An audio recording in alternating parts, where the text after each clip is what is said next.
Kepolisian Resor Kepulauan Tanimbar menangkap pasangan kekasih L, 34, dan ML, 46, yang tega merusak masa depan anaknya sendiri MS, 15. Bagaimana tidak ML sebenarnya mengetahui bahwa dari hasil pemeriksaan bidan MS anaknya dinyatakan tidak hamil hanya sakit.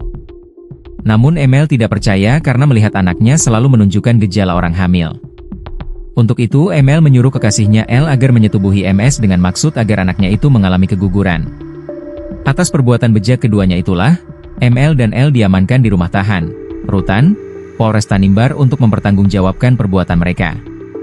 Korban MS, 15, ini merupakan anak dari tersangka ML, 46, di mana pasca perceraian kedua orang tuanya MS bersama adik perempuannya ikut tinggal bersama ibunya.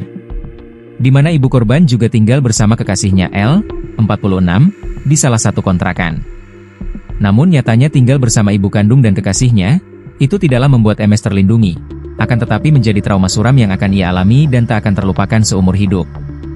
Peristiwa tersebut berawal pada sekira bulan Mei 2025 ketika ibunya yang beranggapan bahwa anaknya MS sedang hamil akibat sakit, susah makan, sering muntah, ditambah lagi haid korban yang tidak lancar.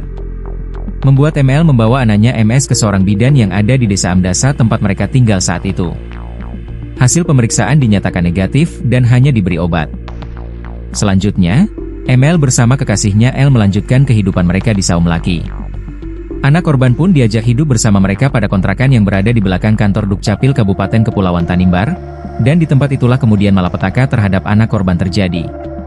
Ibu kandung yang terus beranggapan anak korban MS sedang hamil melakukan segala macam cara untuk menggugurkan kandungannya, seperti memijat perut anak korban hingga membuatkan ramuan.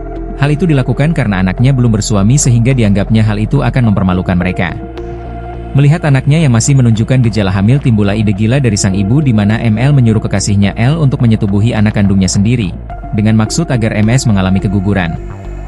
L yang ditawari hal tersebut tentunya tidak menolak dan bersedia menyetubuhi MS yang masih belia. Anak korban yang mendengar rencana buruk dari ibu kandungnya tersebut pun menolak, karena ia juga merasa bahwa dirinya memang sedang tidak hamil, hanya sedang sakit. Pada hari Sabtu, tanggal 30 Agustus 2025 sekira pukul 21 WIB adalah menjadi mimpi buruk MS yang kemudian dipaksa oleh ibu kandungnya sendiri untuk disetubuhi oleh kekasih ibunya yang telah dianggap sebagai ayah tiri. Di mana saat itu ML memegangi kedua tangan anak korban MS dan menindih tubuhnya, sehingga kekasihnya dapat dengan mudah membuka pakaian MS hingga menyetubuhinya. Kasus ini terungkap saat MS menceritakan hal tersebut kepada keluarga maupun ayah kandungnya PS.